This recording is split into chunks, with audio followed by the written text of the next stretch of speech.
Hi, Dr. Leandra here with Bible Chat. I just wanted to come on today and, talk about something that I consider an important subject. And if you read my title, you already know that I want to talk about irritation. So, question: are you one that often gets easily irritated? Like, oh, I hate when she does that, or he just gets on my last nerve, or even a situation, I hate when that happens. Are you one that often gets easily irritated? Now, I know some people are just irritating. Some people are rude, downright disrespectful, and they would irritate anyone. But have you ever asked the question, why do I let people get to me like that? Why do I let situations get to me like that? And how can I get to a place where those things don't bother me as much? So that is an area that I had to deal with, and I'm progressively getting to a place where those things have less effect on me. I determine how I'm going to respond to a certain situation. We don't want to give anybody the power or, of how we respond to things. And so this is something that I know was very important to me. And so I had to do some praying about it. And, I found that those irritations very often on the outside are because something is going on the inside. And so we have to look within and see what's going on the inside. Those intrusive thoughts. There's intrusive thoughts that bring those negative feelings, those negative emotions, if we allow them to keep playing in our head. But did you know that over 80 to 90% of those thoughts, of our thoughts and feelings and memories, are in our subconscious? They are in the depths of our soul heart area. And it's those thoughts that can totally affect our life. They can cause you misery. They can cause you to get into habits that you don't want to get into. They can cause you to get into things that it's hard to get out of. And so we want to deal with these areas in our life. And when we deal with those intrusive thoughts, when we deal with those subconscious thoughts, we can change our whole life. And the Bible tells us this. I know most of us know the scripture that as a man thinketh in his heart, so is he. And Jesus tells us it's the things that are in a man's heart that can defile the whole man. So we see that the heart, what's in our heart, the thoughts of our heart are very, very important. What is housed in our subconscious mind shapes every facet of our life. And so this is an area that we want to deal with. And so where do those thoughts come from? Well, guess what? When we're young, we are like little data processors, and we take in everything that comes through our atmosphere, whether good, whether bad, whether they make you happy, whether they make you sad, whether they make you afraid, whether they, traumatize you, and whatever it does. Those thoughts, things that people say about you, whether it's your parents, your siblings, your aunts and uncles, and even the kids in your neighborhood that you grew up with, whatever things were said about you or that were even spoken about situations, we take that in. And these things from our environment form our belief system. And so, a lot of times, we get a lot of negative feedback and we believe that about ourselves. So this is an area that I had to deal with, and you can deal with it too, and change those inner thoughts that are affecting and wreaking havoc on your life and your happiness and your peace. And so one thing that the Lord says in Proverbs, I just love this scripture. It tells it all. It says, "My child, give attention to my words. Incline your ear to my sayings. Do not let them depart from your eyes, and keep them in the midst of your heart." And another translation says, "Fill your thoughts with my words. until they penetrate into your spirit. The word of God has the power to transform those thoughts that are coming from our subconscious mind. The word of God, if we go on to verse 22, says they are life to those that find them and health to all their flesh. The things that the Lord says about us in the word of God, the promises that he makes us in the word of God, these are the actual words of the Lord that can change what we think in our subconscious. And so I love it. Verse 23 says this, keep your heart with all diligence, for out of it springs the issues of life. Out of it determines the course of your life.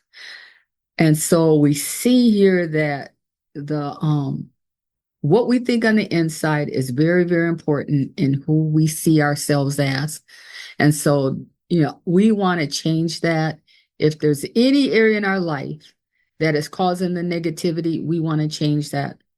And Paul tells us we can, because the word of God is weapon. The word of God is a weapon for us to change those areas in our life. 2 Corinthians 10:4-6, Paul teaches us that there are strongholds. And what he's calling strongholds are those things that in our belief system that caused us certain emotions, caused us certain feelings about ourselves, low self-worth, fear of rejection, overly concerned what people think about us, everything that they say, wounds us, just all of those things, the insecurities, fears, and all of those kind of things that are stirring in our subconscious. They are the things that the Paul calls strongholds in our life. And they're actually demonic in nature. They're actually demonic in nature because they affect us and wreak havoc in our lives very negatively, or however you want to say that word. But anyway, so Paul says the weapons of our warfare are not carnal, but mighty through God to the pulling down of strongholds, casting down imaginations, every high thing that exalts itself against the knowledge of God. And we can bring into captivity those thoughts. We can bring them under the obedience of Christ. So those thoughts, by the word of God, we can make those thoughts, and we can make what we think and how we react obey how we want them to react. Amen. And so one thing that the Lord told me to do, and I think that this will help you too, is that he told me to meditate on the word of God day and night, just like he told Joshua in 1:8. He said, if you meditate on the word day and night, you will make your way successful. You will prosper and have good success. And so I meditate on the word day and night, and I see the changes coming in my way of thinking. So I want to challenge you. With Philippians chapter 4, starting at verse 4. And I'm going to read that for you. And if you will read this day and night, meditate on this word, I guarantee you that if you give yourself to the end of the year, you're going to see significant improvement on your reactions and the anxiety and the things that are affecting your life. The scripture says this, verse 4, rejoice in the Lord always. And again, I say rejoice. This is the attitude that we want to have. We want to rejoice. We want to rejoice in the Lord always. And again, I say rejoice. And then verse 5 says, let your gentleness be made known to all men. The Lord is at hand. We want to keep in mind that how we react to people and how we talk to people is very important. Verse 6, be anxious for nothing. Worry about nothing, but in everything in prayer and supplication with thanksgiving. We want to be thankful for what we have. We want to be thankful for the promises of God. We want to be thankful even for what we're praying for and what we believe in him for. We want to have thanksgiving in our heart every day. And we let our requests be made known unto God, and the peace of God, which surpasses all understanding, shall keep our heart and mind through Christ Jesus. That's what we want. We want the peace of God, that no matter what situation comes, what occurs, that we have a supernatural peace that surpasses any situation, any thoughts, to keep our heart and keep our mind. Amen. And finally, brethren, whatsoever things are true, whatsoever things are honest, whatsoever things are just, whatsoever things are pure, whatsoever things are lovely, whatsoever things are of a good report, if there be any virtue, if there be any praise, think on these things. And then jump down to verse 13, where it says, I can do all things through Christ, which strengthens me. I'm saying that a few times a day because I want that so rich in my heart that nothing is impossible for me through Christ. I'm believing for quite a bit of things. I'm believing for the impossible. And so I'm saying that scripture every day, several times a day.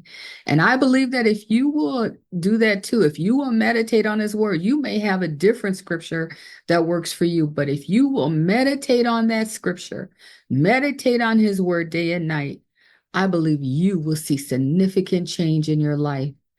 And so with that said, I want you to have a blessed day, have a blessed week, and have a blessed life. Bye-bye.